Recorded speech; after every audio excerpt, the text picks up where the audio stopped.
Baik, bismillahirrahmanirrahim. Kita mulai. Assalamualaikum warahmatullahi wabarakatuh. Alhamdulillah, wassalatu wassalamu ala rasulillah, wa ala alihi wa ashabihi wa mawalah, wa la hawla wa la quwata illa billah, amma ba'd. Alhamdulillah wa syukurillah teman-teman sekalian, ayah bunda sekalian. Pada hari ini kita tidak terasa sudah sampai ke hari terakhir kajian Zoom bersama Ustadz Abu Ihsan Al-Atsari Hafizahullahu Ta'ala dengan tema bedah buku mencetak generasi Rabbani. Nah, sebelum kita mulai, saya ingatkan kembali untuk teman-teman yang belum bergabung ke dalam grup Parenting Sunnah, bisa bergabung ke grup Parenting Sunnah melalui link yang sudah saya sediakan di kolom chat. Karena nantinya setelah ini juga akan ada kajian-kajian yang lain dan nanti di hari Senin kita akan adakan kuis untuk para peserta dan member grup Parenting Sunnah. Jadi silahkan untuk bergabung. Bagi yang belum memiliki bukunya juga, silahkan untuk segera memilikinya dengan cara menghubungi admin grup. Karena nanti materi tentang kuis juga akan diambil dari sana. Dan teman-teman atau ayah bunda sekalian bisa mereview kembali apa yang sudah dijelaskan dan sudah disampaikan oleh Ustadz Abu Ihsan Hafizahullah Ta'ala dengan memiliki buku tersebut. Baik, seperti biasa, sebelum kita mulai, saya akan bacakan adab dan juga peraturan yang harus dipatuhi oleh peserta kajian hari ini. Yang pertama, silahkan jaga adab dengan sesama penuntut ilmu. Yang kedua, silahkan teman-teman dan ayah bunda sekalian siapkan kertas dan juga penanya agar bisa mencatat materi-materi yang akan disampaikan oleh Ustadz.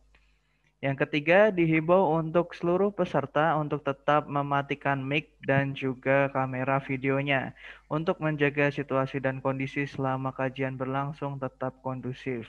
Yang keempat, pertanyaan-pertanyaan bisa disampaikan ke admin grup Parenting Sunnah. Dan untuk hari ini nanti akan saya prioritaskan bagi peserta yang pertanyaannya di hari-hari kemarin belum terjawab. Baik, mari kita mulai kajian pada hari ini. Waktu dan tempat kami persilahkan Ustadz Tafadhol Mashkuro. Ya. Assalamualaikum warahmatullahi wabarakatuh. Innal hamdalillah nahmaduhu wa nasta'inuhu wa nastaghfiruh wa na'udzu billahi min syururi anfusina wa sayyiati a'malina. May yahdihillahu fala mudhillalah wa may yudlil fala hadiyalah. Asyhadu an la ilaha illallah wahdahu la syarikalah wa asyhadu anna Muhammadan abduhu wa rasuluh. Ya ayyuhalladzina amanu ittaqullaha haqqa tuqatih wa la tamutunna illa wa antum muslimun. Amma ba'du fa inna ahsanal kalami kalamullah wa khairal hadi hadi Rasulillah sallallahu alaihi wasallam wa syarrul umur muhdatsatuha wa kullu muhdatsatin bid'ah wa kullu bid'atin dhalalah wa kullu dhalalatin finnar. Para jemaah kaum muslimin dan juga muslimat yang dimuliakan Allah. Alhamdulillah kita bersyukur kepada Allah Subhanahu wa taala pada kesempatan pagi ini ya kita dapat bertemu kembali dan ini adalah pertemuan yang terakhir dari eh, pembahasan tentang pendidikan anak ya, buku mencetak generasi Rabbani. Ya tanpa terasa kita sampai di pertemuan terakhir kita pada kesempatan eh, pagi ini ya, dan alhamdulillah eh, Allah Subhanahu wa taala masih memberikan kesehatan dan keafiatan kepada kita semua. Pagi ini kita bisa beraktivitas dan mudah-mudahan eh, ke- eh, kebersamaan kita di pagi ini membawa faedah dan manfaat bagi kita semua.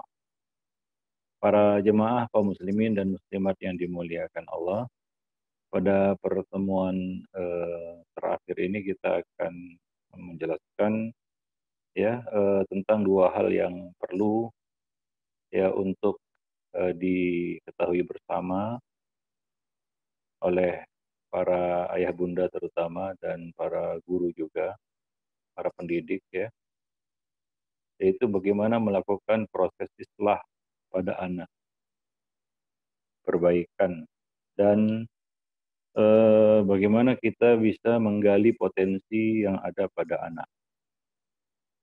Ya, pada hakikatnya dalam pendidikan ini adalah kita meluruskan yang salah dan mengembangkan perkara-perkara yang baik dan positif. Sehingga kebaikan itu menjadi lebih besar, lebih banyak, dan keburukan itu bisa diminimalisir. Intinya pendidikan itu adalah dua hal tersebut ya, yaitu kita menanamkan, mengembangkan potensi-potensi kebaikan yang ada pada anak-anak kita, dan yang kedua adalah kita bisa memperbaiki ya, kekurangan, kesalahan, keburukan yang ada pada mereka. Ya, tentunya ini perlu cara yang tepat untuk melakukan dua proses tadi.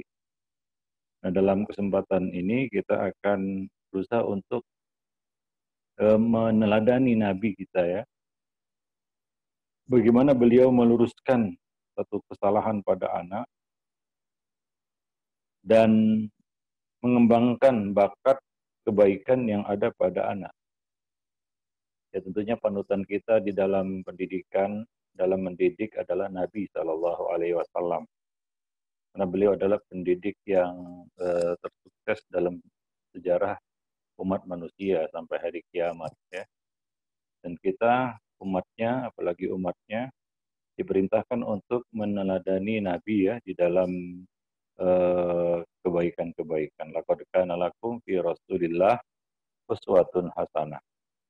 Maka kita perlu untuk mengetahui ya bagaimana Nabi Shallallahu Alaihi Wasallam memberikan pelajaran ya kepada umat, terutama kepada anak-anak di sini. Kita bicara anak-anak, ya, karena pendidikan ya, yang paling utama itu adalah pendidikan di masa kanak-kanak ya tentunya. Baik. Nah, ada di sini saya ingin menyampaikan dua hadis yang berkaitan dengan dua perkara tadi. Itu metode yang perlu diperhatikan oleh para ayah bunda untuk meluruskan satu kesalahan, satu kekurangan ya yang ada pada anak.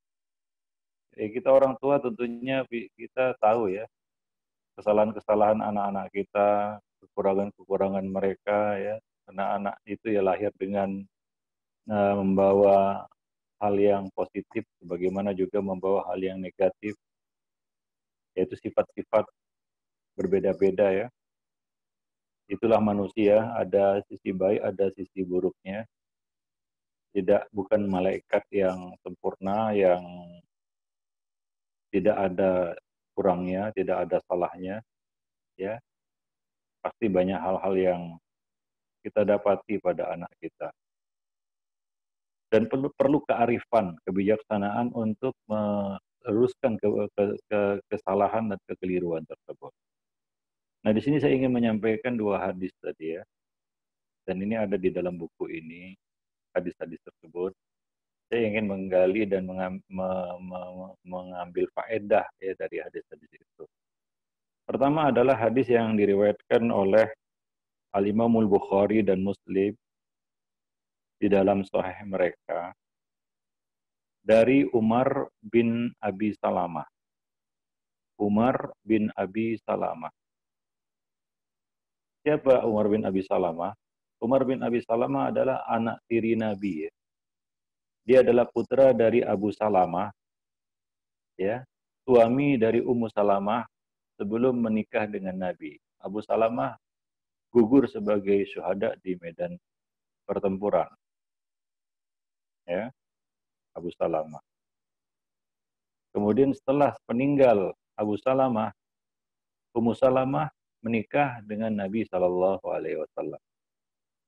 Ya, karena salah satu doa yang dibacanya ketika ia kehilangan suaminya adalah Allahumma ajurni fi musibati wa akhlif li khairan minha. Ya Allah, berilah aku pahala dari musibah yang menimpaku ini dan gantilah dengan yang lebih baik. Allah mengganti suaminya dengan suami yang tentunya lebih baik, yaitu Nabi Shallallahu Alaihi Wasallam. Nah, Ummu Salamah ini membawa anak ya dari Abu Salamah. Salah satunya adalah Umar bin Abi Salamah.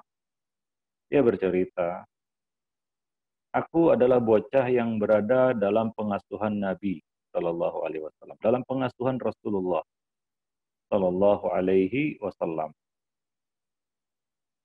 Ya, anak tiri beliau. Suatu ketika aku makan bersama beliau di atas meja, yaitu hidangan. Sementara tanganku berseliweran, ya namanya anak-anak, ambil sana, ambil sini, comot sana, comot sini, anak-anak ya, bocah. Dan itu di hadapan Nabi Shallallahu Alaihi Wasallam. Nabi ada di situ di hadapan Umar bin Abi Salam. Ini adalah adab yang tidak baik, yang salah ya. Itu bukan adab makan yang baik. Nah di sini Nabi ingin meluruskan kesalahan yang dilakukan oleh Umar bin Abi Salamah, seorang bocah. Ya, ingin meluruskan kesalahan yang dilakukan oleh Umar bin Abi Salamah. Nah, apa kata Nabi kepada Umar bin Abi Salamah saat itu?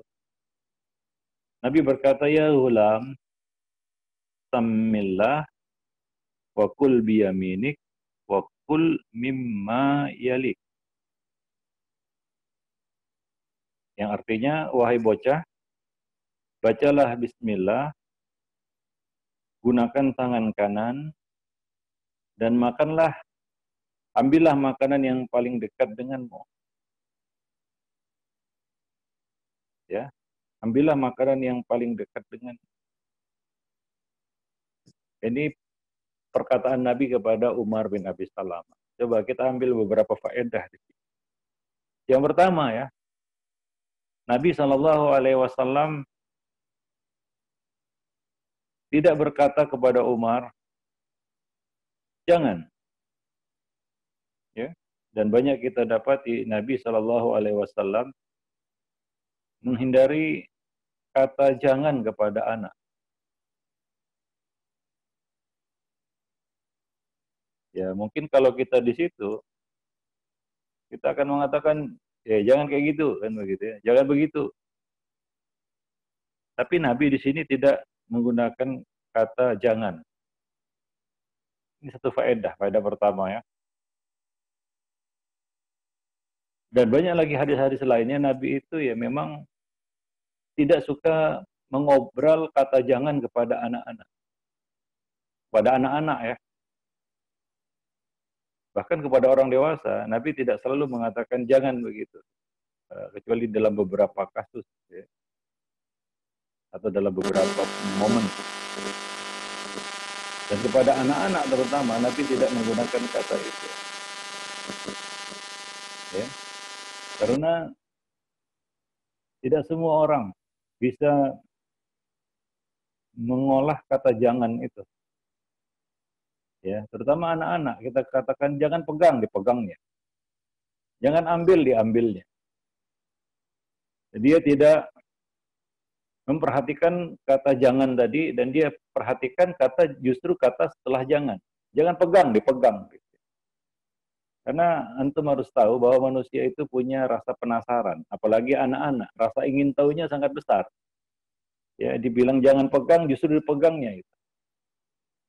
Ya, jangan pegang, justru pegangnya. Kenapa? Karena dia ingin tahu kalau dipegang apa yang terjadi. Bukankah seperti itu? Ya orang dewasa aja kadangkala tidak bisa mencerna dan memproses kata jangan itu dengan baik. Contohnya ada tulisan jangan lihat kiri. Bisa dipastikan semua orang yang baca tulisan itu, ya orang dewasa ya, pasti lihat kiri. Jangan tanya anak-anak, kalau anak-anak langsung lihat kiri dia. Dibilang jangan lihat kiri, dia akan lihat kiri. Orang dewasa aja nggak akan lihat kanan. Saya pernah bertanya kepada supir ya dulu saya sering diantar jemput pakai supir oleh panitia kajian yang mengundang. Nah, di situ dulu ada di Jalan Narogong ya, ada perumahan buat suatu iklan besar, tulisannya cuma tertulis di situ jangan lihat kiri. Besar ya tulisannya. Nah, ketika lewat situ ya, saya selalu tanya kepada supir ya, Pak, tadi ada baca tulisannya besar sekali. Iya, Bapak lihat mana? Lihat kiri. Padahal tertulis di situ jangan lihat kiri. Nggak ada yang lihat kanan gitu. Nggak ada saya tanya, Pak lihat mana? Lihat kanan. Nggak, lihat kiri. Padahal tulisannya kan jelas. Saya tanya sama supir itu. Tapi Pak tulisannya kan itu, jangan lihat kiri. Iya, saya tahu katanya. Dia cuma ketawa aja. Nah seperti itu contoh ya bahwasanya orang dewasa aja nggak bisa memproses kata jangan itu dengan baik. Apalagi anak-anak. Karena manusia itu punya rasa penasaran ya. Dan itu yang mendorongnya untuk melanggar kata jangan itu. Seolah-olah jangan itu nggak ada. Ya, jangan lihat, justru dilihat. Nah itu manusia itu ya. Ya sangat manusiawi juga ya. Manusia itu ya seperti itu, ada rasa penasaran. Apalagi anak-anak, rasa ingin tahunya itu sangat besar.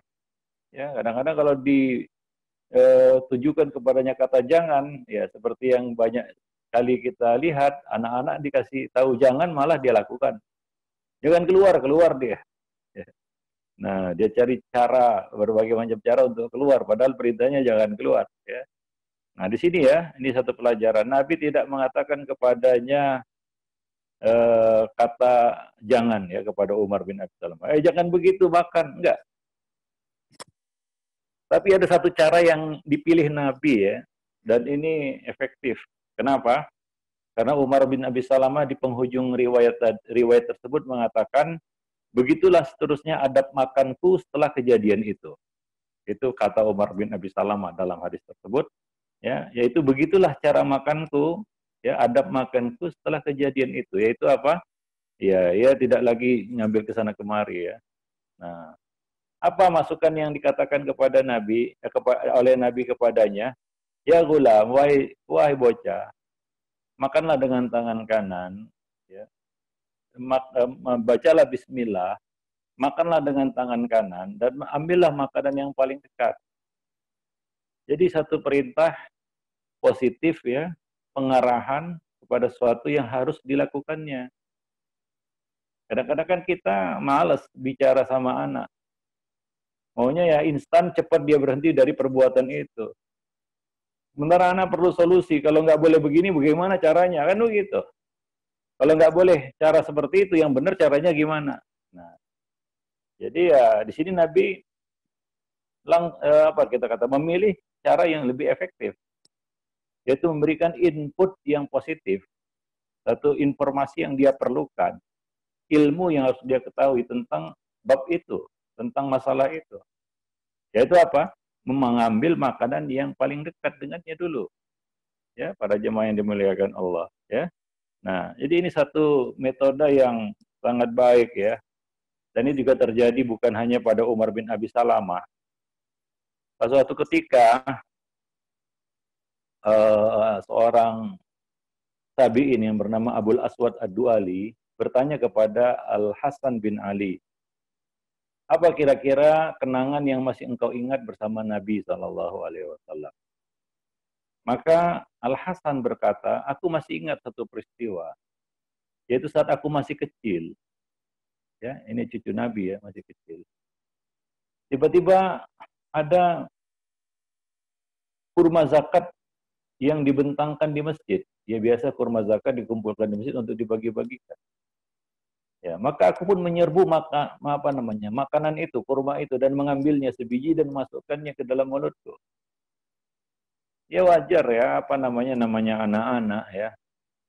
Anak-anak lihat tumpukan makanan dia langsung serbu ya. Nah, tanpa tahu itu boleh dimakan atau tidak, namanya anak-anak. Dan Rasul melihat itu. Maka Rasul menghampiriku, mengeluarkan kurma itu dari mulutku dan berkata, kurma sedekah ini tidak halal dimakan kita keluarga Muhammad, tidak halal memakan harta zakat. Jadi Al-Hasan baru tahu ini kurma zakat, dan kurma zakat itu tidak boleh dimakan oleh keluarga Muhammad. Karena keluarga Muhammad tidak halal makan harta zakat. Itu informasi, input yang diberikan Nabi kepada Al-Hasan. Itu bocah ya. Ya mungkin Al-Hasan nggak tahu. Maka Nabi memberikan satu ilmu ya. Nabi tidak berkata teriak-teriak dari jauh, jangan ambil. Enggak. Ya kadang-kadang anak-anak dikatakannya jangan ambil, diambilnya gitu ya. Iya. Ya, jangan ambil, diambilnya. Maka Nabi coba lihat melakukan pendekatan yang lebih menghormati anak-anak itu ya. Artinya apa ya? Di sini juga anak-anak itu tahu dia diperlakukan secara hormat, secara baik ya oleh pendidiknya. Enggak disepelekan begitu ya. Enggak seperti anak ayam yang diusir, rus gitu. Enggak, dimanusiakan dia. Ya, artinya ya diperlakukan dengan hormat, secara hormat. Nabi mendatanginya, mengeluarkan kurma itu dari mulutnya, meletakkannya ke tempatnya kembali, berkata, ya, sungguhnya keluarga Muhammad tidak halal makan harta zakat. Ini kan ilmu yang mungkin nggak diketahui oleh Al-Hasan.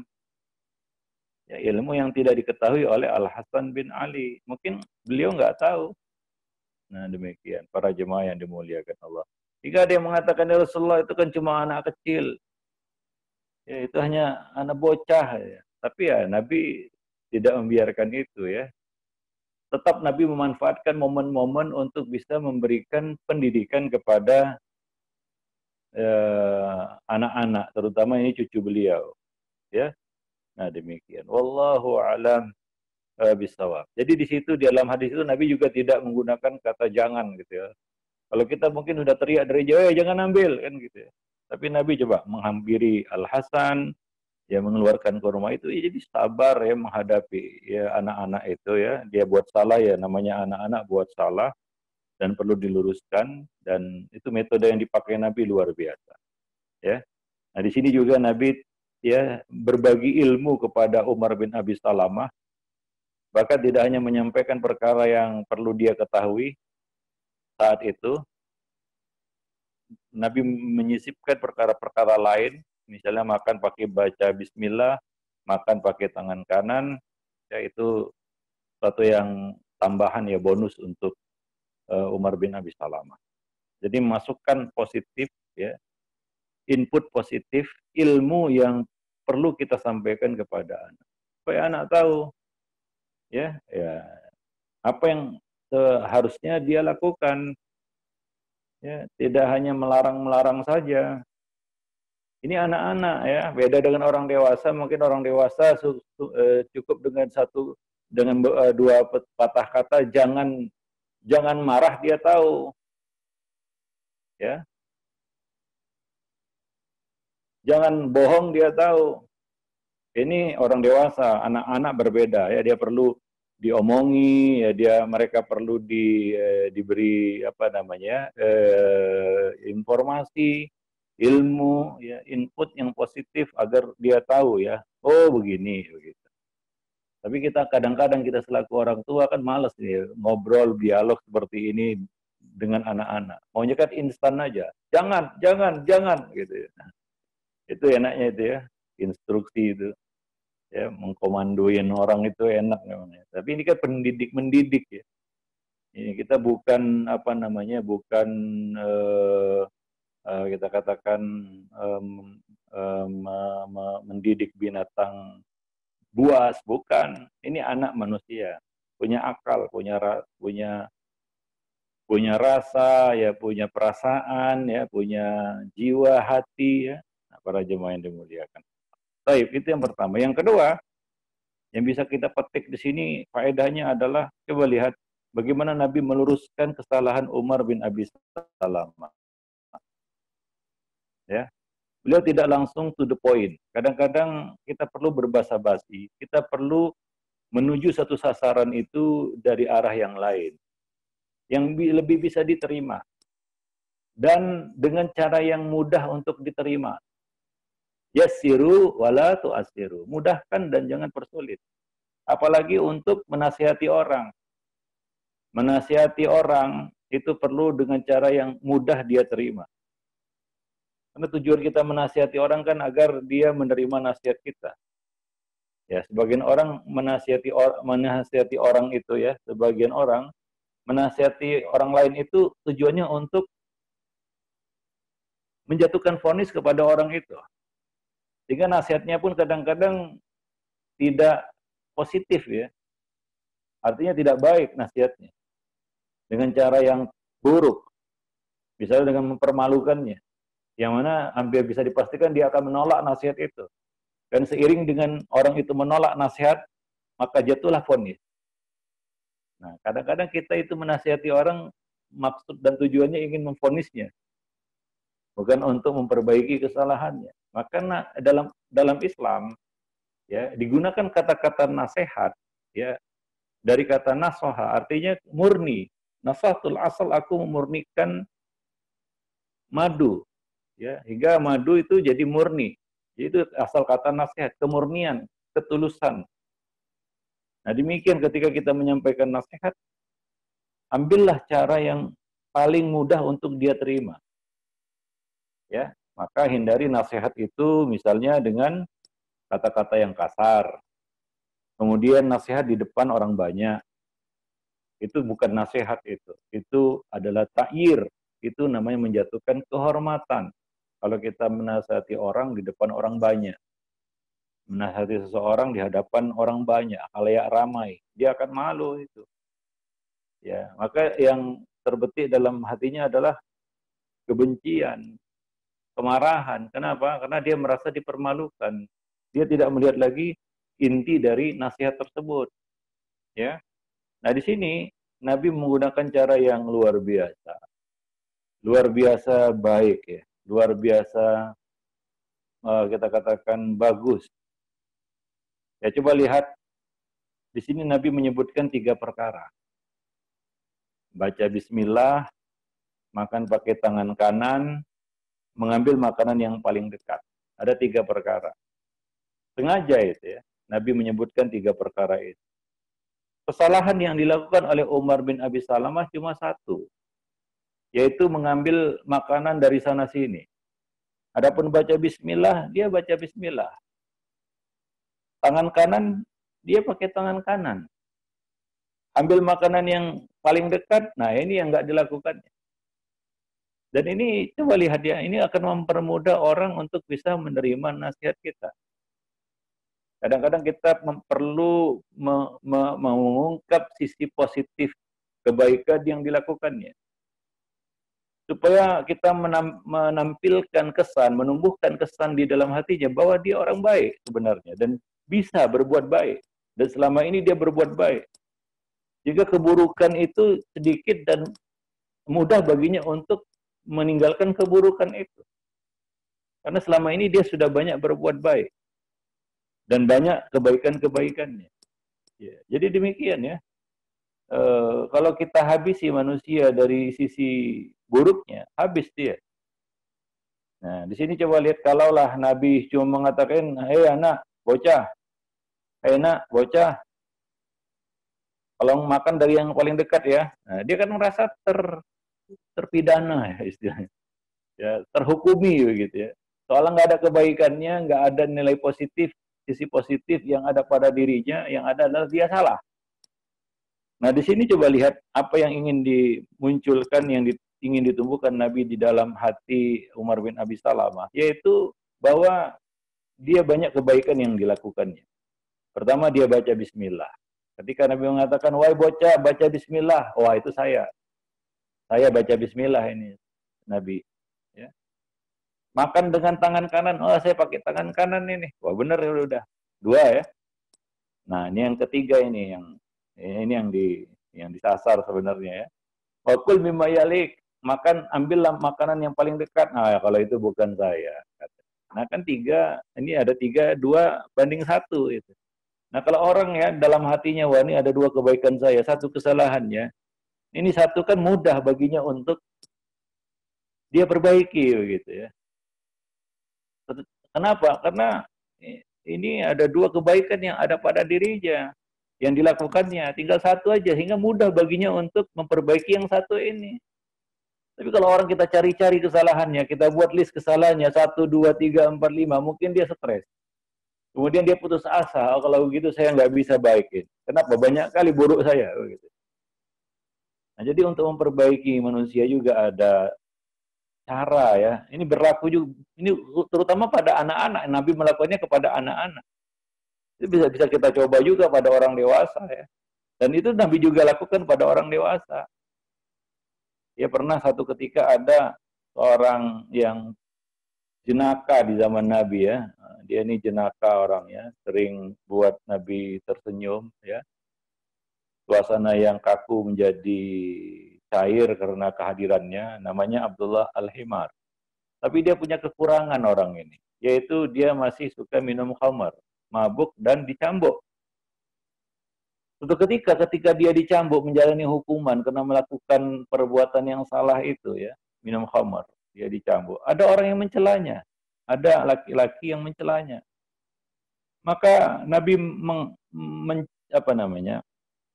menegur orang yang mencelanya itu dan berkata kepada orang yang mencelanya itu, sesungguhnya dia adalah orang yang menyintai Allah dan Rasul-Nya. Maksudnya adalah ingin menyampaikan satu informasi kepada orang yang mencelanya itu bahwa dia ada sisi positifnya. Kalau kita habisi orang dari sisi buruknya, habis orang. Kalau adalah orang misalnya ya datang kepada kita menasihati kita dan dia ambil sisi buruknya kita tuh, wah kamu begini kamu habis. Kita pun pusing kita dengarnya. Dan apa yang ada dalam hati kita penolakan. Kita tolak itu karena kita manusia itu pada dasarnya akan membela diri. Self defense. Ya manusia cenderung akan membela diri, siapapun itu. Apalagi yang diungkap di sini adalah sisi buruknya semua kan begitu ya, seolah-olah nggak ada baiknya begitu.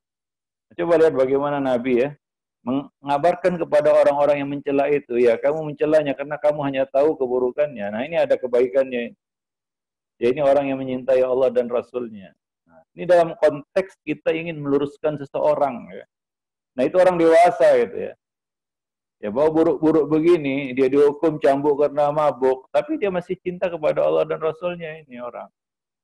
Ya itu sisi positif dia itu, yang tidak diketahui oleh orang-orang yang mencelanya. Nah di sini Nabi menggunakan metode itu kepada anak-anak ya. Jadi dia lebih mudah untuk menerima. Ada satu salah saya, dua. Laginya benar nih, saya baik. Saya lebih berpeluang, berpotensi menjadi orang baik. Kenapa? Salah saya cuma satu, yang benar dua, begitu. Kan orang akan mudah untuk bisa memperbaiki diri dengan cara yang bisa dia terima. Dengan cara yang mudah dia terima itu nasihat. Tapi kalau kita habisi orang dengan kita habisi dia dengan sisi negatifnya semua gitu, habislah siapapun ya. Kalau kita dihabisi orang seperti itu, apa yang kita lakukan? Kita akan menolak gitu, mentah-mentah. Walaupun kita tahu itu benar ya, tapi kita tolak itu. Ya, karena kita merasa terhina, dihinakan dan seolah kita nggak ada baiknya. Nah, ini satu metode yang digunakan Nabi di sini ya kepada Umar bin Abi Salamah. Ya, nah, jadi ya kemarin saya sebutkan ya ketika anak misalnya jujur untuk suatu kesalahan yang dia lakukan. Anak jujur terhadap suatu kesalahan yang dia lakukan. Kadang-kadang anak itu jujur ya. Terhadap suatu kesalahan yang dia lakukan. Maka kita sebagai orang tua di sini harus balance. Kita harus apresiasi kejujurannya dan berusaha untuk memperbaiki kesalahannya itu. Nah, di sini ada sisi positif, dia masih mau jujur sama orang tua, menceritakan apa yang dilakukan dia secara jujur. Ya. Nah, kita apresiasi itu. Ya. Nah, dia mau jujur sama orang tua. Nah, sebagian anak sebagaimana yang saya sebutkan sebelumnya, dia sangat-sangat memperdayai orang tuanya. Sangat-sangat suka memperdayai orang tua, berbohong sama orang tua. Para jemaah yang dimuliakan Allah. Nah itu yang pertama ya, yaitu melakukan satu perbaikan istilah, meluruskan satu yang bengkok, perlu cara yang bijaksana ya. Sehingga ya anak-anak itu bisa kita luruskan, ya kita perbaiki ya. Nah, tentunya ini menuntut kesabaran dan kebijaksanaan. Seperti yang dilakukan oleh Nabi tadi. Itu di hadapan Nabi, tapi Nabi bisa sabar menahan diri dan memberikan suatu ilmu, pelajaran yang luar biasa kepada Umar bin Abi Salam. Yang kedua ya, masalah mengenali kelebihan yang ada pada anak. Yaitu anak itu kadang-kadang punya kebaikan-kebaikan dia.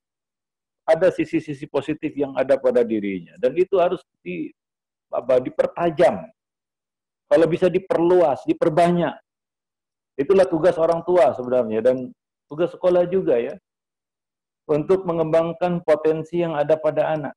Sehingga anak itu kita buka peluang untuk melakukan kebaikan-kebaikan yang lebih banyak lagi. Ya, maka Bapak Ibu sekalian, ayah bunda sekalian, coba pandangi anak-anak kita itu. Coba lihat mereka dengan pandangan kasih sayang. Mereka itu perlu bimbingan secara khusus dari orang tua. Dibimbing oleh orang tua dan memunculkan, mengembangkan potensi-potensi yang ada pada diri mereka. Kadang-kadang kita baru nelangsa sekarang, waduh saya ini punya potensi ini, tapi waktu kecil dulu orang tua tidak pernah memperhatikan, kan begitu ya. Kadang-kadang waktu kita dewasa seperti ini, udah tua seperti ini, baru kita menyesali itu. Dan kelas seperti itu, jangan itu terjadi pada anak-anak kita. Ya, pendidikan itu perlu perhatian, khususnya zaman sekarang ya, para ayah bunda sekalian, ya, mendidik anak itu perlu perhatian secara khusus.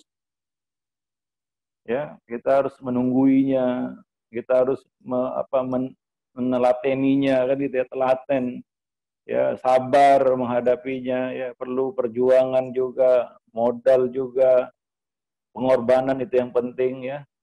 Para jemaah yang dimuliakan Allah, kadang-kadang orang tua hari ini baru lapang sedikit rezekinya sudah mikirin yang lain. Anak itu prioritas nomor 2. Ya, pendidikan apa adanya. Ya, udahlah sekedarnya aja. Nah, itu baru membaik sedikit ekonominya, baru naik sedikit ekonominya, dimudahkan sedikit rezekinya sama Allah. Sudah pikirannya yang macam-macam itu. Pendidikan anak, nggak begitu penting. Ya, pentingnya sudahlah sana sekolah aja. Gitu. Tapi tidak memperhatikannya. Kenapa? Dia sibuk ngurus yang lain soalnya. Para jemaah yang dimuliakan Allah. Ya, kan rugi itu. Maka kalau kita benar-benar sayang anak, coba lihat. Mereka lahir dengan potensi-potensi yang luar biasa. Yang perlu dikembangkan. Dan orang yang paling tahu tentang potensi anak adalah orang tua. Harusnya seperti itu. Karena mereka yang paling kenal. Dan dalam hal ini kita ya harus menjadikan Nabi sebagai teladan kita. Ya, bagaimana melihat potensi, talenta, bakat yang ada pada anak. Kebaikan yang ada pada anak itu dieksplor lagi supaya lebih besar. Karena mereka adalah generasi penerus kita ya, yang kita harapkan mereka bisa berbuat lebih daripada yang kita buat. Nah,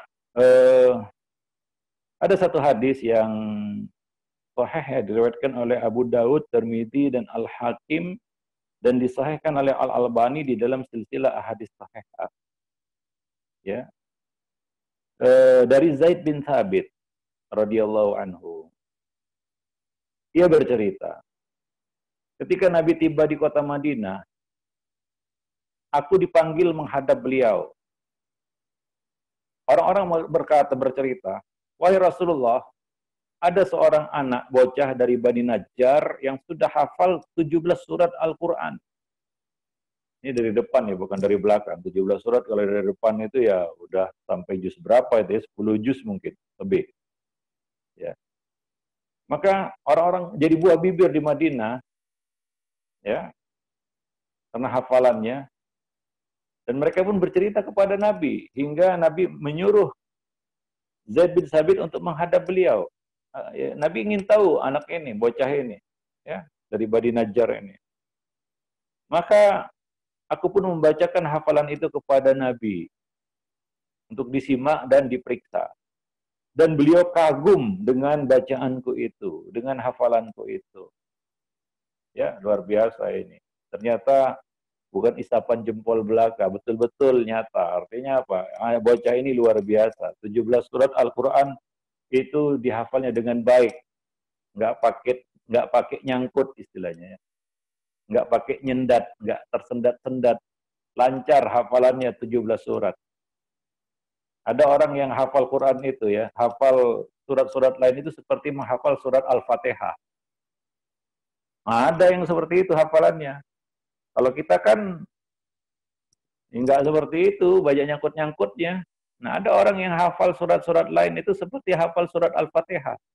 Nah, kalau kita ya lagi ngantuk pun, sekalipun ya, lagi ngantuk, lagi lapar, lagi apapun disuruh Al-Fatihah, wah langsung itu amin, kan begitu ya. Karena sudah melekat, enggak apa namanya, enggak perlu pakai ancang-ancang lagi, enggak perlu pakai muqaddimah lagi ya. Alhamdulillah, amin, kan begitu ya. Dalam kondisi bagaimanapun. Nah, tapi apakah bisa kita hafal surat-surat yang lainnya selancar kita menghafal surat Al-Fatihah? Tentunya enggak ya. Kalau misalnya disuruh lagi galau lah, lagi ngantuk ya, bangun tidur. Amaya tasaalun. Mungkin kita enggak kita kebingungan nyambungnya itu apa gitu. Bingung kita nyambungnya kan gitu. Gelagapan kita menyambungnya kan. Tapi kalau Al-Fatihah lancar aja itu. Gimana pun kondisinya kan begitu ya. Nah, demikian. Jadi ini luar biasa Zaid bin Thabit ini hafal 17 surat Al-Qur'an itu lancar selancar baca Al-Fatihah. Sehingga Nabi pun terkagum dengan hafalannya. Ya, Zaid. Nah, disinilah ini poinnya ya. Nah, Nabi itu melihat satu potensi yang ada pada Zaid bin Thabit. Nabi melihat satu potensi yang ada pada diri Zaid bin Thabit. Yang nggak ada pada anak-anak lainnya. Nah, tidak semua anak-anak Nabi perlakukan seperti ini. Khusus pada kasus Zaid bin Thabit ini. Apa kata Nabi kepada Zaid bin Thabit? Kalau kita lihat ada anak potensinya seperti itu ya. Udah hafal 17 surat Al-Qur'an luar biasa ya. Ya. Lalu apa yang kita katakan kepadanya? Mungkin kita akan katakan, nak lanjutkan kan begitu ya. Selesaikan 17 surat ya. Nah, selesaikan sampai 114 surat kan gitu ya. 10 juz, 30 juz, 10 juz, 20 juz, lanjutkan sampai 30 juz kan begitu. Ya, kan begitu. Kalau kita mungkin akan kita beri masukan seperti itu. Tapi Nabi ternyata tidak. Nah, ini dia menariknya di sini nih. Nabi ternyata tidak menyuruh Zaid bin Thabit untuk menuntaskan hafalan Qur'annya. Nabi tidak menyuruh Zaid bin Thabit untuk menyempurnakan, menuntaskan, menyelesaikan hafalan Qur'annya. Tidak. Kok bisa gitu, Ustaz? Nah, lanjutan hadis ini menegaskan hal tersebut. Ya, apa kata Nabi kepada Zaid bin Thabit? Apakah kamu menguasai bahasa Syrianiyah, bahasa Yahudi? Wah, kok larinya ke situ ini? Apakah Zaid bin Thabit menjawab tidak? Maka Nabi berkata kepadanya, "Fata'allamha fa innahu ya'tina kutubun." Pelajarilah bahasa tersebut karena banyak buku-buku yang datang kepada kita. Jadi Nabi menyuruhnya untuk belajar bahasa. Tadi kemarin kita sebutkan ya, anak itu kalau belajar bahasa sangat cepat. Itu masa-masa belajar bahasa itu anak-anak itu. Nah, di sini Nabi menyuruh untuk belajar bahasa Yahudi, bahasa Syriani.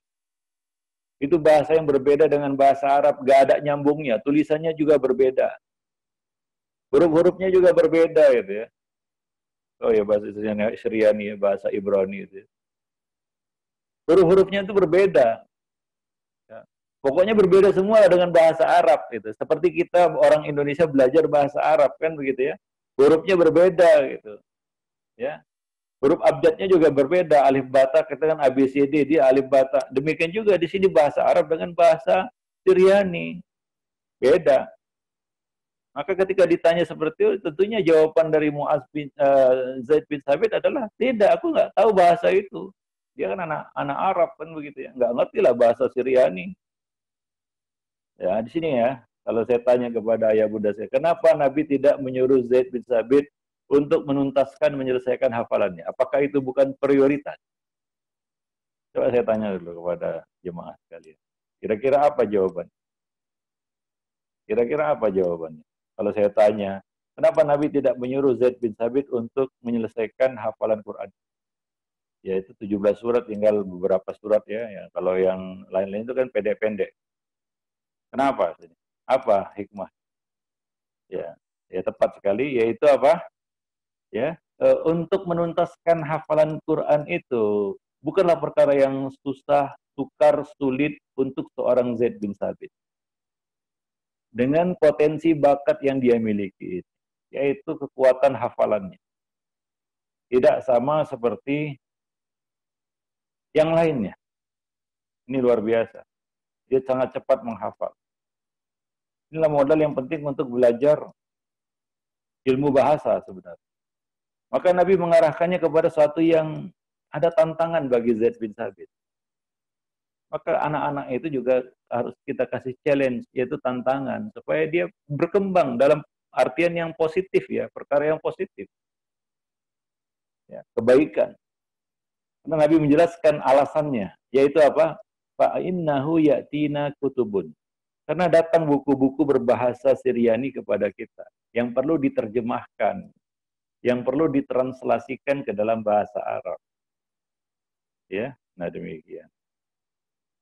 Jadi untuk satu keperluan, untuk kepentingan Islam dan kaum muslimin, bakat yang dimiliki oleh Zaid bin Sabit ini tidak dimiliki oleh anak-anak yang lain. Belum tentu semua anak punya kemampuan untuk mempelajari bahasa tersebut.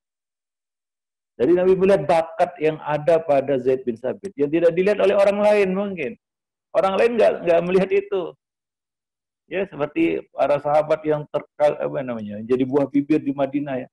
Tapi Nabi justru mengarahkannya kepada perkara lain ya. Bakat yang ada padanya itu diarahkan, dikembangkan kepada perkara yang bisa mendatangkan kebaikan yang lebih besar lagi. Yaitu apa? Ya, mempelajari bahasa asing untuk kepentingan Islam dan kaum muslim. Maka apa yang terjadi? Lanjutan hadis tersebut, lalu aku pun, kata Zaid bin Sabit, mempelajari bahasa itu. Setengah bulan kemudian aku menguasainya. Wah, luar biasa. Ini dalam hadis disebutkan seperti itu ya. Hadisnya sahih. Setengah bulan, 15 hari atau 14 hari. Ya. Zaid bin Sabit sudah bisa menguasai bahasa Syriani ya. Ini menunjukkan bahwa dia punya bakat di situ yang tidak terlihat oleh sahabat-sahabat yang lain. Tapi Nabi melihat itu. Maka Nabi itu adalah pemandu bakat yang luar biasa. Nah, sekolah-sekolah juga harus punya kita katakan punya program ke situ ya. Atau punya punya arah ke situ, mengembangkan bakat anak kepada hal-hal yang positif tentunya, bakat yang positif ya. Nah, para jemaah yang dimuliakan Allah ya. Nah, hingga aku bisa menguasai bahasa itu dalam waktu cuma setengah bulan. 14 hari. Hingga akhirnya aku dapat menulis apa yang dibacakan oleh Rasulullah. Rasulullah mendiktikan dalam bahasa Arab, Zaid bin Sabit menulisnya dalam bahasa Syriani. Seperti antum bicara bahasa Indonesia, kemudian saya translasikan langsung ke dalam bahasa Arab. Luar biasa itu kalau bisa ya. Nah, kemudian apa? Dan aku dapat menulis dan aku dapat membacakan surat yang mereka kirim kepada Rasulullah. Surat-surat dari orang-orang Yahudi berbahasa Syriani itu dapat dibacakan oleh Zaid bin Sabit kepada Rasulullah sallallahu alaihi wasallam. Nah, ini luar biasa, anak ini punya potensi yang luar biasa. Maka itu Nabi tidak menyuruhnya untuk selesaikan hafalanmu ya, Nak. Nah, kalau itu kan bukan tantangan bagi Zaid bin Sabit. Ya, enggak menjadi tantangan besar bagi Zaid bin Sabit. Ada tantangan yang lebih menantang dan ini bermanfaat bagi Islam dan kaum muslimin.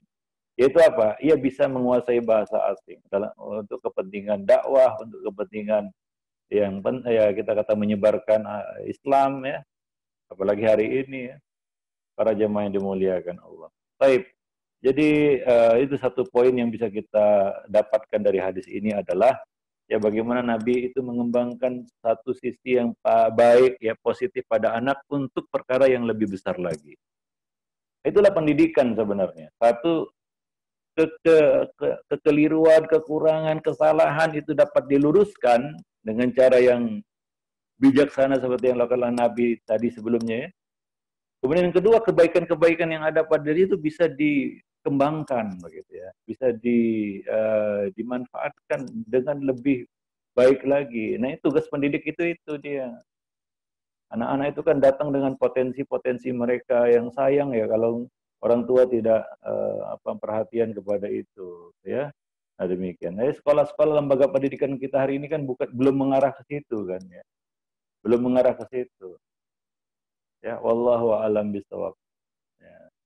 Nah, itu dia faedah-faedah yang bisa kita petik ya dari dua hadis yang sahih ini ya, gimana ya dua hal tadi bisa dilakukan oleh Nabi dengan baik. Meluruskan ya satu kekurangan ya, menyempurnakan satu kekurangan, meluruskan satu yang bengkok ya, yang melenceng menyimpang pada anak dengan cara yang bisa mereka terima dengan mudah dan mereka bisa berubah gitu. Seperti Umar bin Abi Salamah apa katanya, begitulah seterusnya adab makanku sudah kejadian itu.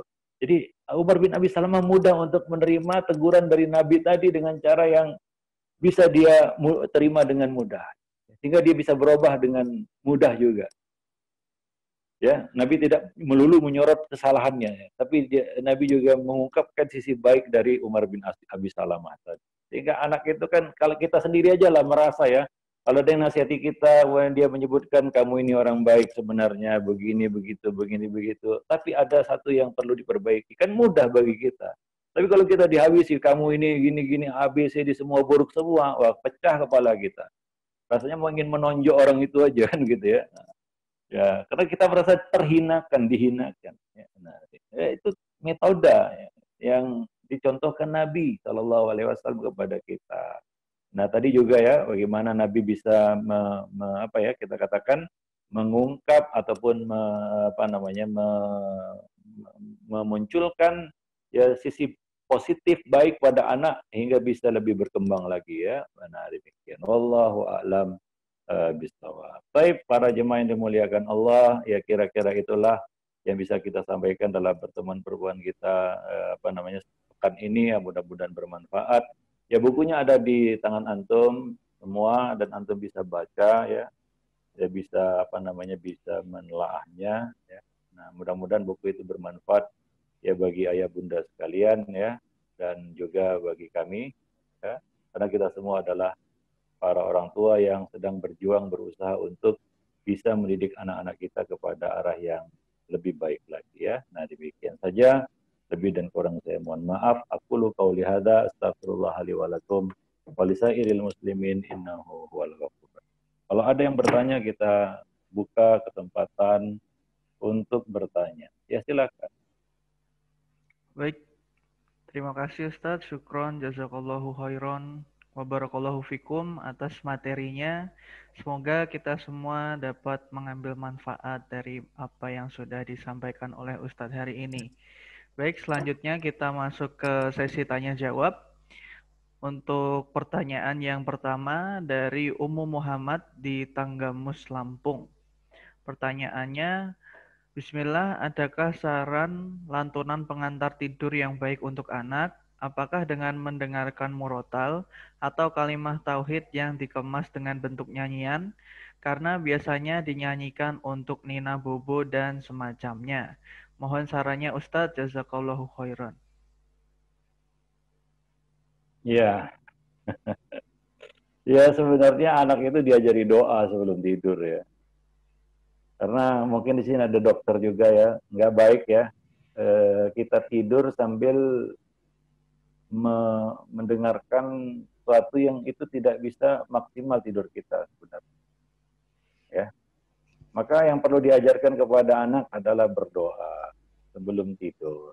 Ada doa-doanya ya, diajarkan Nabi ya. Itu diajarkan kepada anak-anak.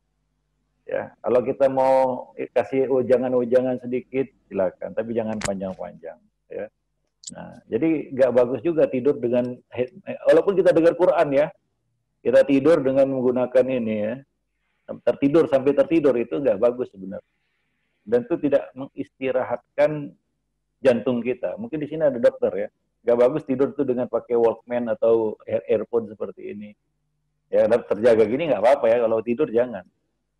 Usahakan tidur itu memang untuk istirahat.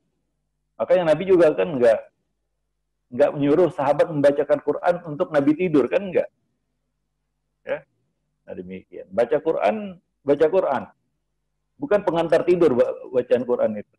Ya, baca Quran itu sebelum tidur baca ayat kursi. Sudah tidur itu baca surat Ali Imran ya, 10 ayat terakhir. Pada saat terjaga, karena Quran itu dibaca untuk dipahami, ditadaburi, dimengerti, bukan sambil ngantuk-ngantuk gini ya. Bahkan dilarang itu baca Quran sambil ngantuk-ngantuk. Jadi ini Quran bukan pengantar tidur. Aduh, lucu juga ini. Ya, nah jadi diajari doa, Bapak Ibu sekalian, doa. Diajari doa anak itu kan gitu ya. Kalau perlu kasih wasiat-wasiat yang baik ya, kasih wasiat-wasiat yang baik kan begitu ya. Nah, biarkan dia tidur, istirahat kan begitu. Wallahu a'lam bishawab ya. Nah, demikian. Ya karena nggak ada tuntunannya juga Nabi ya menyuruh anak itu tidur sambil dengarkan murotal gitu ya, atau dengarkan Quran ya. Wallahu a'lam bishawab. Nah, baik para jemaah yang dimuliakan Allah ya, itu secara kesehatan ya, wallahu a'lam. Coba tanya sama dokter yang mungkin ada di sini ikut ya, nggak bagus ya mendengarkan. Kalau kita mau istirahat tidur ya, itu jantung itu tidak akan berhenti bekerja dan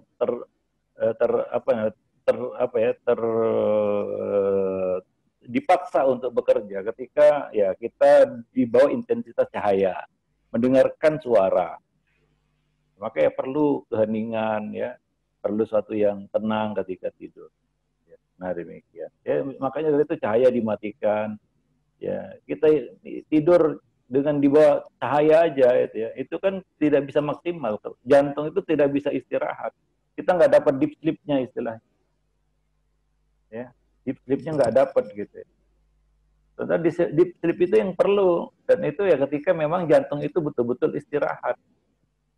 Wallahu alam bisawab. Supaya maksudnya kalau anak dikasih earphone untuk tidur, nanti takutnya itu akan kebiasaan baginya sampai dia dewasa, dan itu kebiasaan yang nggak baik ya. Tolong kalau ada dokter sini menjelaskannya lah. Saya pernah diskusi bincang-bincang sama beberapa dokter tentang hal itu ya. Karena pertanyaan ini berkaitan dengan orang dewasa ya. Karena ada kebiasaan orang itu kalau mau tidur dia pakai pasang merotal, kadang-kadang pakai yang loudspeaker, kadang-kadang pakai earphone. Ternyata itu nggak bagus. Nah, kemudian kita kaji ya, memang nggak ada perintah Nabi untuk Nabi itu menyuruh sahabat ya menindakbobokkan beliau dengan bacaan Quran. Nabi sering menyuruh sahabat itu membacakan untuk beliau, tapi tidak untuk tidur gitu. Karena ini bukan pengantar tidur, bukan. Quran itu dibaca, didengar, disimak untuk dipahami, ditadaburi ya, dibuka, bedah faedah-faedah yang ada di dalamnya. Wallahu a'lam bishawab. Itu opini saya, itu pendapat saya ya, wallahu a'lam. Ya. Baik, syukran Ustadz. Pertanyaan yang selanjutnya dari Wan Verina dari grup 106 Parenting Sunnah. Assalamualaikum warahmatullahi Ustadz. 2 orang anak berikan program belajar sejak dini di rumah, dan perkembangan kognitif mereka berkembang pesat jauh dibanding teman-teman seumurannya. Di usia balita, mereka sudah bisa menghafal banyak surat pendek, lancar membaca dan mengaji. Pendidikan tauhid, sirah, dan adab pun kami berikan. Pertanyaannya, apakah kami terlalu cepat dan memaksakan pemberian pembelajaran pada anak-anak kami?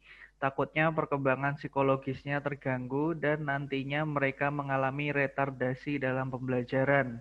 Namun waktu bermain, bereksplorasi, bercanda tetap kami prioritaskan. Syukron Ustadz. Ya, tadi ini sering kita ulang-ulang sebenarnya sebelumnya, bahwa anak itu ya komando otaknya itu ya dua ya, intinya itu menghafal dan meniru ya. Itu anak itu. Ya utama kerja otaknya itu di situ, menghafal dan meniru. Maka upayakan hal-hal yang berkaitan dengan itu. Misalnya tadi ya belajar bahasa. Belajar bahasa itu ya, menguasai bahasa, misalnya dia bahasa Arab. Kalau diajarkan sejak kecil, ya tentunya bukan i'rab bukan ya, hafalan. Misalnya apa? Torof kan begitu ya, yang ringan-ringan begitu, yang ringan-ringan ya. Atau yang sifatnya hafalan lah gitu, nggak perlu nalar ya, jangan nalar dulu. Itu kalau bisa di apa namanya ditunda dulu, ya.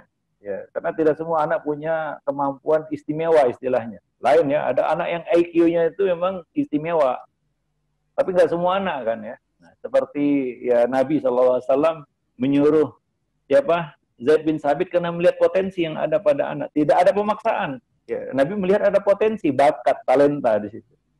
Nah, kita tahu anak kita, kalau misalnya anak itu kesusahan ya, dan jangan ada push, tekanan dari orang tua. Jadi keinginan orang tua bukan kemampuan anak. Itu dihindari itu. Ya, jangan jadi beban baginya untuk mengejar target-target yang diinginkan oleh orang tua. Nah, ini orang tua tentunya lebih kenal dengan anaknya, kan begitu ya. Kalau anak itu punya kemampuan istimewa, ya, ada sebagian anak, saya katakan istimewa, punya bakat dia, perlu diarahkan ke bakat itu untuk hal-hal yang positif. Ada anak itu kemampuan apa namanya verbalnya luar biasa, kemampuan verbalnya luar biasa. Dia bisa apa namanya memilih kata-kata yang baik ya, cara berkomunikasi yang baik. Tidak semua anak punya kemampuan itu ya. Ya, nah ini mungkin punya bakat dia untuk menjadi ya kita katakan ya dai dan lain sebagainya. Nah, di sana ada anak yang tidak ya kemampuan motoriknya yang lebih cenderung, lebih dominan. Kemampuan verbalnya kurang, kemampuan motoriknya yang lebih cenderung, yang lebih apa namanya dominan. Ya, nah ini mungkin dia lebih senang berinteraksi dengan benda mati dan lebih berkreasi dia kalau berhadapan dengan benda mati, bukan dengan makhluk hidup. Kalau berhadapan dengan makhluk hidup mati kutu dia. Ya, nah jadi ini mungkin bakatnya bukan di bagian itu ya, yang berkaitan dengan kemampuan apa namanya kemampuan verbal. Nah ini orang anak seperti ini saya dapati ya, dia ini nggak bisa ngomong, disuruh ngomong di depan kelas atau di depan orang banyak, gagu dia. Padahal dia bukan anak yang terbelakang, bukan bodoh kita katakan ya, bukan IQ-nya lemah, tidak. Cuma kemampuannya bukan di situ, dipaksakan juga nggak bisa, disuruh ceramah nanti ama badu nggak keluar gitu ya. Tapi kalau berhadapan dengan benda mati luar biasa, dikasih bercocok tanam, ada sebagian anak tuh cocok apa namanya punya bakat bercocok tanam kan begitu ya, apapun dipegang hidup kan begitu ya. Nah ada anak yang nggak punya bakat di situ, apapun yang ditanam mati gitu. Ada anak luar biasa berhadapan dengan benda-benda mati, misalnya apa mesin, komputer atau apa, wah dia dia apa punya bakat di situ dan ngutak-ngatik itu pokoknya bisa aja lah begitu ya. Dan ada anak yang nggak bisa itu ya. Nah jadi anak itu punya bakat-bakat tertentu yang perlu kita arahkan kepada hal-hal yang positif ya. Nah demikian. Wallahu a'lam bishawab. Nah tentunya orang tua lebih tahu, lebih paham tentang bakat yang ada pada anak-anak mereka. Kemana itu harus diarahkan ya, supaya mereka bisa mengembangkan kebaikan itu lebih besar lagi. Nah jadi tidak ada tekanan dari orang tua, tidak ada target yang harus dicapai oleh si anak ini dari orang tua, kan begitu. Itu kan berat bagi si anak. Wallahu alam. Tapi tadi ya, anak-anak di bawah usia-usia balita, di dalam usia balita atau anak-anak lah kita katakan di bawah usia 10 tahun, ya kemampuan hafalannya itu lebih dominan. Kemampuannya untuk meniru itu lebih menonjol. Nah, jadi itu yang ya hal-hal yang berkaitan dengan itu yang harus kita apa namanya berikan porsi yang lebih banyak. Wallahu alam. Nah, Baik, ya. Makanya kita ini pertanyaan. belajar bahasa Arab ya dari dulu sampai sekarang haja kitabun aja nggak pernah nambah. Karena ya begitulah udah tua baru belajar bahasa ini susah sekali. Iya. Baik, ada lagi yang mau nanya? Baik, pertanyaan selanjutnya dari Umu Azahro dari grup 219 Parenting Sunnah. Bismillah Ustadz, kalau anak saya sudah berusia 14 tahun dan insya Allah tahun depan mau masuk SMA. Ana dan suami Ana kepengen anak-anak masuk pondok, tetapi anak Ana tidak mau masuk pondok. Bagaimana sebaiknya Ustadz untuk membujuknya? Syukron. Ya, anak itu dia nggak tahu lembaga pendidikan yang cocok untuk dia. Jangan diserahkan kepada selera anak. Nah, orang tua tentunya yang harus di sini berperan untuk memilihkan sekolah lembaga pendidikan yang baik untuk anak-anak mereka. Sama seperti lingkungan juga, lingkungan dan pergaulan. Ya, itu harus dibimbing oleh orang tua. Bagaimana dia cara mencari lingkungan dan pergaulan yang baik. Demikian juga lembaga pendidikan. Kalau ngikuti selera anak, dia maunya begini, dia maunya begitu, banyak maunya dia, tapi kan dia nggak ngerti.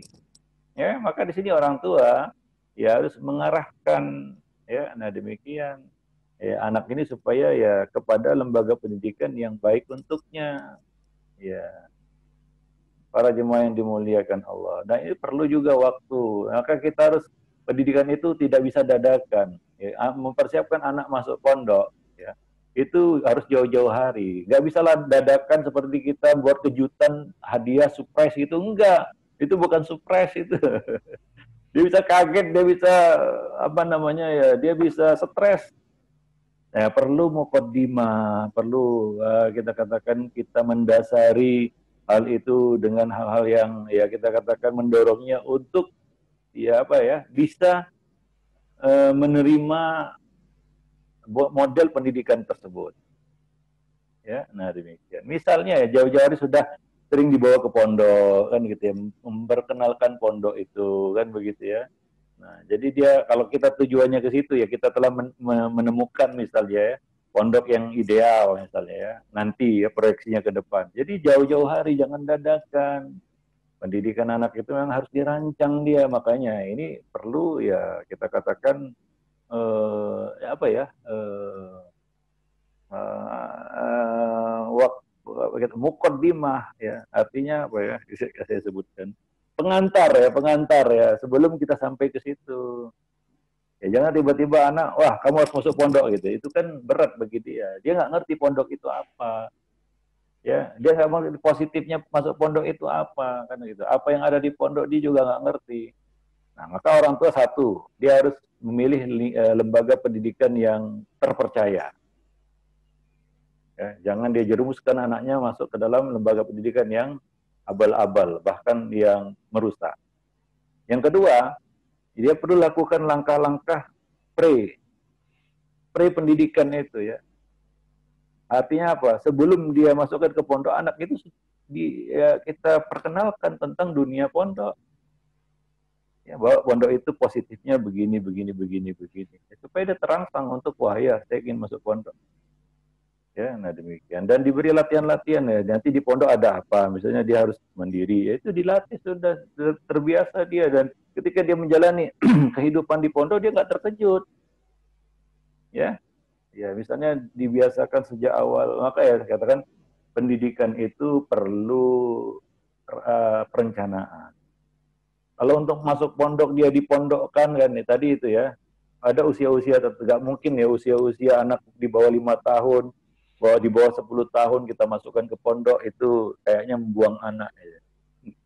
Itu kayaknya kita ingin membuang anak gitu, ingin lepas tangan dari tugas mendidik anak kalau seperti itu. Nah, kalau memang sudah waktunya dia merantau, sudah waktunya dia keluar rumah, mondok istilahnya, SMA itu ada waktu yang mungkin sudah tepat ya. Nah, seperti orang tua kita dulu lah, yang namanya merantau itu kan budaya Nusantara juga. Coba perhatikan orang tua kita yang melepas anaknya untuk merantau, itu sudah dipersiapkan semuanya sehingga dia siap merantau, sukses dia kalau merantau, ya. Nah, sudah siap untuk dilepas, semuanya sudah persiapkan, sampai jurus-jurus pun sudah diberikan gitu ya, istilahnya lah kan, bela diri dulu ya dulu. Itu kita bicara merantau di sini merupakan satu kebiasaan di Nusantara ini ya, di negeri kita ini. Kan begitu ya, orang tua kita dulu sebelum melepas anaknya merantau itu sudah dipersiapkan semua, sampai bela diri juga sudah persiapkan segala sesuatunya untuk menghadapi kehidupan. Anak itu pun ketika merantau dia siap dan siap untuk sukses begitu. Nah ini enggak, kadang-kadang ya enggak ada persiapan, tiba-tiba kamu keluar rumah sana, itu kan ngusir namanya kan itu ya. Dan dia juga bingung mau buat apa, enggak ada persiapan dari orang tua, enggak ada mukadimah apapun. Coba bayangkan itu, ya, wajar kalau anak itu apa namanya memberontak gitu ya. Ya nggak ada angin nggak ada hujan tiba-tiba kamu besok pergi ke pondok, itu bukan surprise. Itu namanya membuat kaget, membuat takut anak itu. Kita aja kalau tiba-tiba harus ke sana kemari kan bingung kita ya, tanpa ada apa namanya, tanpa ada apa kita katakan pembicaraan sebelumnya, tanpa ada mukaddimah pendahuluan begitu ya. Nah jadi itu yang kepada Bapak Ibu yang mau memondokkan anak, mungkin dia sudah menemukan pondok yang ideal kan begitu ya, saya nggak tahu juga. Karena ada juga orang tua yang akhirnya tidak memondokkan anaknya ya, tetap menyekolahkan anaknya dekat dengannya, itu ada pilihan-pilihan mungkin. Ya tergantung orang tua menemukan lembaga pendidikan mana yang amanah, yang bisa dipercaya olehnya kan begitu ya. Nah, jadi ketika kita ingin menentukan suatu pilihan ya, mondok misalnya ya, kita kasih mukaddimah dan bekal-bekal sebelum dia mondok. Sehingga dia mondok pun siap dan sukses walaupun dia jauh dari orang tua. Nah, tentunya ya kita katakan kedekatan, hubungan batin antara anak dan orang tua itu harus terjalin. Ketika kita mengeluarkan anak itu dari rumah, ya merantau, mondok atau apapun namanya, ya hubungan batin dengan orang tua itu harus ada. Ya, apa-apa dia akan nyandar ke kita. Itu yang paling penting sebenarnya Bapak Ibu kalau ingin memudahkan anak. Karena dia banyak masalah nanti di pondok, ya minimal dia akan mengadu ke orang tua atau menginformasikan ke orang tua apapun yang dia alami di pondok. Sehingga cepat teratasi masalah-masalah yang dihadapinya. Karena pondok juga banyak masalah. Saya katakan terus terang. Di pondok juga banyak masalah-masalah. Ya, banyak masalah-masalah. Ya, seperti antum tahu sendiri. Ya. Nah, ya kasus-kasus yang besar, berat juga terjadi. Nah, kalau anak itu nggak ada hubungan dengan orang tua dan dia tidak berani jujur sama orang tua, itu berat nantinya. Banyak korban-korbannya. Saya nggak usah bicara vulgar lah di sini tentang kasus-kasus yang banyak muncul di pondok, terutama yang berkaitan dengan hubungan sejenis ya. Wallahu a'lam. Itu terjadi. Kita nggak usah nutup-nutupi. Itu terjadi dan jadi ancaman juga. Nah, kadang-kadang ya pihak sekolah sendiri bingung mengatasi itu. Ya ada kadang-kadang itu ya apa namanya, virus yang dibawa dari luar, dari orang-orang yang sudah terkenal dan dia nggak bicara kan. Kadang-kadang orang tua itu ya anaknya terpapar itu ya, dia masukkan ke pondok kemudian menyebarkan virus itu ke tengah-tengah teman-temannya. Itu kan terjadi juga ya. Nah, kita bicara pahit-pahit lah di sini ya. Kalau kita bicara tentang pondok, tentang bagaimana apa saja masalah-masalah yang ada di dalamnya. Ya mungkin para pengelola di sini ada orang yang megang pondok atau apa, mungkin tahu lah yang saya bicarakan ini ya. Nah demikian. Wallahu a'lam bishawab. Nah orang tua harus mempersiapkan anak itu, siap mental dia untuk menghadapi masalah-masalah yang ada di pondok. Termasuk masalah bullying kan begitu ya, yang ada di pondok juga itu juga terjadi. Ya karena tidak semua anak yang dipondokkan itu siap untuk mondok, dipersiapkan oleh orang tuanya untuk mondok. Kadang-kadang itu jadi pembuangan. Nah, dia nggak terima sini, nggak terima situ, bermasalah, taruh situ, kan begitu ya. Apalagi pondok-pondok yang overload. Makanya saya katakan, kalau Bapak Ibu sudah menemukan pondok yang ideal, maka lakukan persiapan. Bagaimana pondok yang ideal itu? Kan ada itemnya. Ini, kan begitu. Kalau pondok overload, gak usah lah. Nggak bisa tertangani itu. Kalau ada masalah, nggak akan terendus masalah. Maka saya kalau memondokkan anak dulu ya, saya lihat itu kapasitasnya, jumlah guru dengan murid seimbang nggak? Ya. Kondisi yang ada, macam-macam lah kita lihat. Ya. Nah, kadang-kadang masalah-masalah, banyak masalah yang terjadi di pondok itu yang akhirnya anak kita jadi korban nanti. Ya. Nah, karena pengaruh-pengaruh lingkungan dan pergaulan di situ ya. Nah, karena tidak semua anak yang dipondokkan itu sudah siap untuk dipondokkan dan dipersiapkan oleh orang tuanya untuk mondok. Wallahu alam bisawab. Ya. Baik, untuk pertanyaan yang selanjutnya dari Iin di Depok. Assalamualaikum. Saya ingin bertanya, apakah bagi yang belum menikah, kita sudah dianjurkan untuk berdoa agar mendapatkan anak-anak yang solih dan solihah, Ustadz? Syukron jazakallahu khairan. Ya tentu saja doa itu mulai sekarang ya, mulai ada kesadaran ya. Kalau kita sadar kita akan berdoa. Terutama kecuali orang-orang yang sampai sekarang belum sadar untuk dapat anak keturunan yang soleh dan soleha kan begitu ya. Nah kalau kita tahu itu urgensinya ya jauh-jauh hari bahkan sebelum kita dapat pasangan hidup kan begitu ya. Nah, dapat calon ayah atau calon ibunya gitu. Kita sudah berdoa ya. Dan itu dibarengi dengan usaha memilih calon ayah dan ibu yang baik kan begitu ya.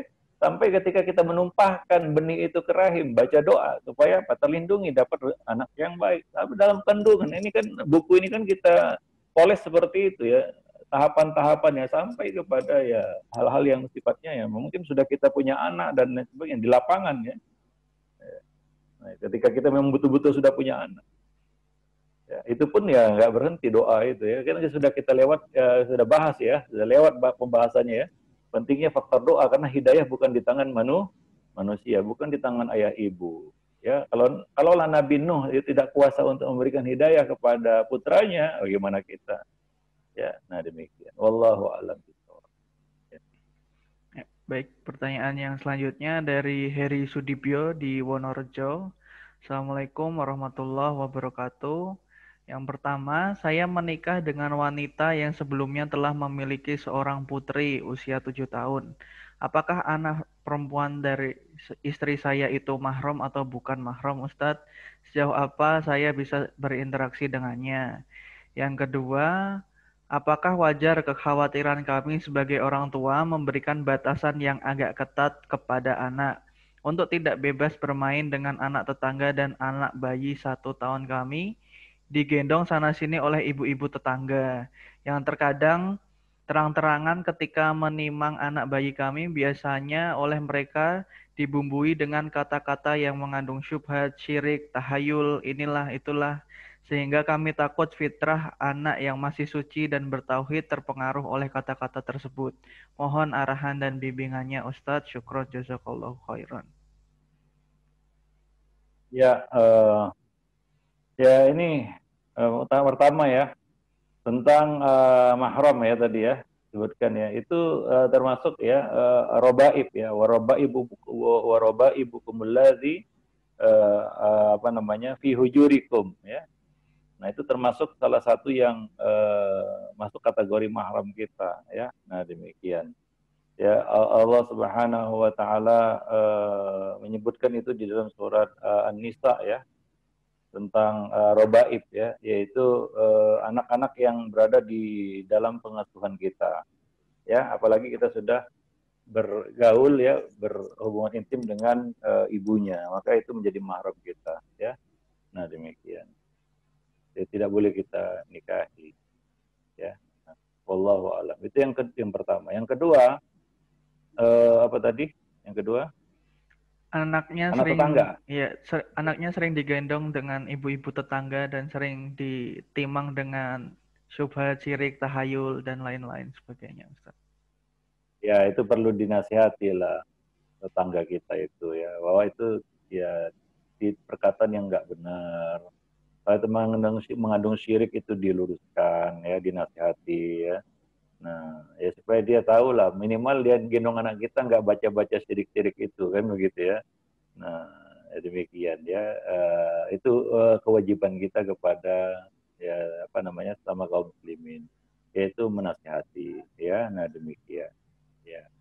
Uh, tentunya ya di sini ya kita harus juga memproteksi anak kita dari kita katakan apa ya pengaruh-pengaruh lingkungan ya, terutama lingkungan-lingkungan yang terdekat, karib kerabat, tetangga ya, itu kadang-kadang sesuatu yang segan kita luruskan karena hubungan kekerabatan, hubungan pertetanggaan yang ada nggak enak hati kan gitu ya. Nah di sini kita harus kadang-kadang perlu tegas. Istilahnya kita ambil istilah terus terang hingga terang terus begitu ya. Nah, kepada tetangga juga demikian. Kadang-kadang kita mengelak atau kita membiarkan hingga akhirnya ya terjadi pembiasaan.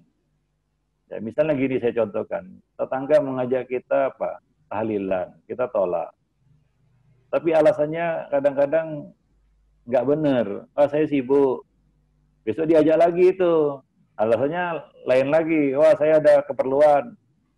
Nah, besok diajak lagi itu nggak akan selesai dia ngajak itu. Ah, begini ya, begitu. Nah, kita terus beralasan hingga mungkin akan muncul stigma buruk terhadap diri kita. Mereka akan memberikan satu penilaian yang buruk. Apa? Oh, itu gayanya aja kayaknya dekat agama, tapi diajak kalian nggak pernah mau kan gitu ya. Karena dia nggak tahu sikap kita. Makanya perlu terus terang supaya terang terus katakan wah saya tidak ikut acara-acara seperti itu. Ajak berdebat, jangan ladeni perdebatan sudah ya. Ya supaya dia tahu aja bahwa kita tidak suka dengan hal seperti itu. Demikian juga di sini. Ya terus kasih aja nasihat bahwasanya itu kata-kata yang nggak baik, yang nggak benar ya.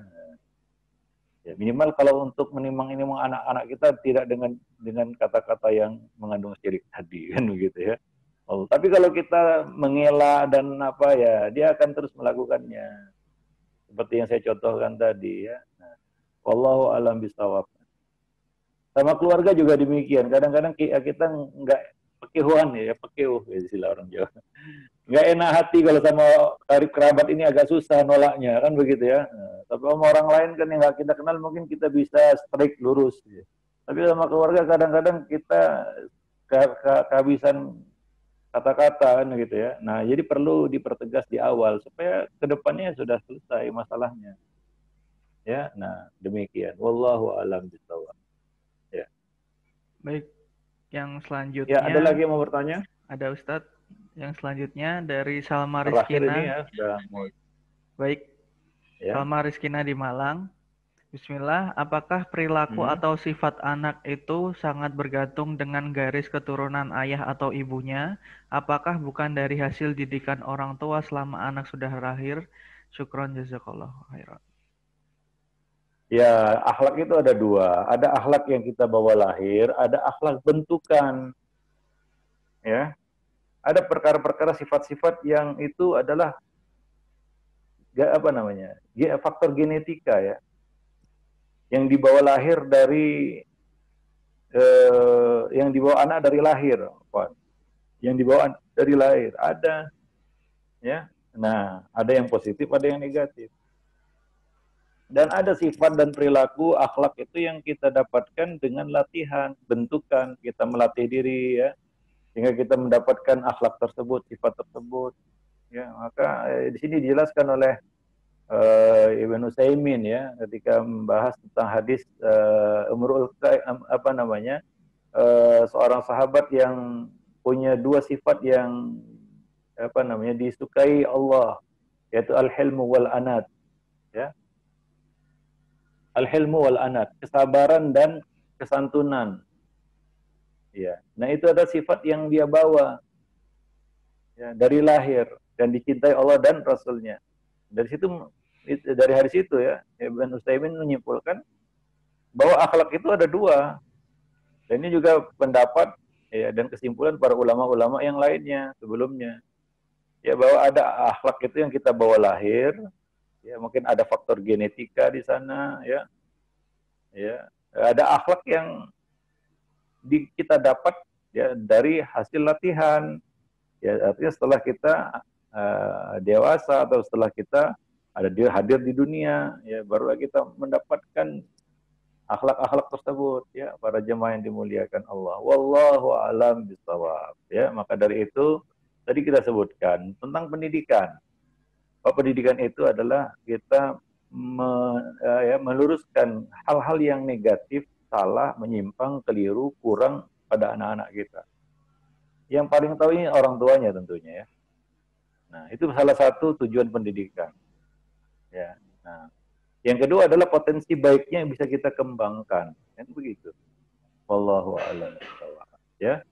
Baik, demikian saja mungkin ya pertemuan kita pada kesempatan pagi dan siang ini, menjelang siang ini. Mudah-mudahan bermanfaat bagi kita semua ya. Mohon maaf dari apa yang sudah kita sampaikan. Kalau ada yang salah, sudah salah dari saya dan dari syaitan. Kalau ada yang benar itu datangnya dari Allah Subhanahu wa taala. Lebih dan kurang saya mohon maaf kalau ada kata-kata yang kurang berkenan atau menyinggung perasaan, mohon dimaafkan ya. Dan mudah-mudahan kita bisa bertemu lagi. Dan jangan lupa ya, buku yang sudah antum miliki ya itu dibaca ya. Nah, bisa berdiskusi dengan pasangan hidupnya ya, dengan suami atau istrinya ya, dan perlu kerjasama yang baik antara ayah dan ibu di dalam memberikan pendidikan kepada anak-anak. Jangan tumpang tindih, tapi justru saling melengkapi satu sama lainnya. Wallahu a'lam. Subhanakallah bihamdik, asyhadu an la ilaha illa anta, astaghfiruka wa atubu ilaik. Assalamualaikum warahmatullahi wabarakatuh. Waalaikumsalam warahmatullahi wabarakatuh. Baik, alhamdulillah telah selesai kajian Zoom bersama Ustadz Abu Ihsan Hafizahullah Ta'ala. Bagi peserta yang masih belum bergabung ke grup Parenting Sunnah, silahkan segera bergabung karena nanti di hari Senin kita akan ada kuis berhadiah untuk peserta dan member grup Parenting Sunnah. Dan nantinya juga akan ada kajian-kajian yang lainnya yang tentunya sangat bermanfaat untuk ayah bunda sekalian. Dan untuk yang belum membeli bukunya, silahkan segera menghubungi admin grup agar tidak kehabisan. Dan antum sekalian, ayah bunda sekalian bisa mereview lagi materi-materi yang sudah disampaikan oleh Ustadz. Demikian pertemuan kajian Zoom seminggu ini saya akhiri. Jika ada salah-salah kata, mohon maaf yang sebesar-besarnya. Mari kita tutup majelis kali ini dengan doa kafaratul majelis. Subhanakallahumma wa bihamdik, asyhadu an la ilaha illa anta, astaghfiruka wa atubu ilaik. Wassalamualaikum warahmatullahi wabarakatuh.